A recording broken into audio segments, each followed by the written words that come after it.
স্পিকারের কান পর্যন্ত আমার কথাগুলো পৌঁছায় দিবেন। কারণ প্রধানমন্ত্রী তারেক রহমানও বলে মাননীয় স্পিকার, বিরোধী দলের লোকেরাও বলে মাননীয় স্পিকার।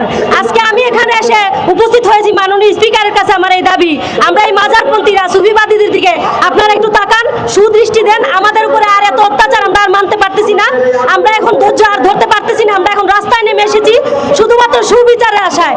আমরা তো মানুষ, আমরা একটা ধর্মেতে আছি, আমাদের দ্বারা কারো ক্ষতি হয় না, আমাদের দ্বারা কারো ক্ষতি হয় না, তাইলে আমাদের কেন তো ক্ষতি হবে? তো আমাদের দিকে একটু সুদৃষ্টি দেন মাননীয় স্পিকারের কাছে। আমাদের এই দাবি নিয়ে আমরা আসছি এখানে। আজকে সবাই সাংবাদিক ভাইয়েরা এই কথাগুলো প্রচার করবে। তো সবকিছুর পরে বড় কথা হচ্ছে যে আমরা চাইলে আক্রমণ করতে পারি, আমরা ধৈর্যের ঘাটে আছি, আমরা আর ধৈর্যের ঘাটে থাকবো না।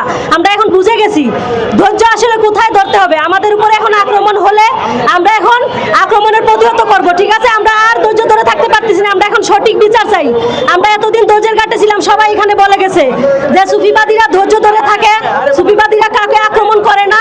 এখন কিন্তু আর আমরা ধৈর্য ধরে থাকবো না, আমরা এখন বিচার চাই মাননীয় স্পিকারের কাছে। আমার এই দাবি, মাজার ভাঙচুরের বিরুদ্ধে যতগুলো মাজার ভাঙচুর হয়েছে এগুলা যেন পুনরায় নির্মাণ করে দেওয়া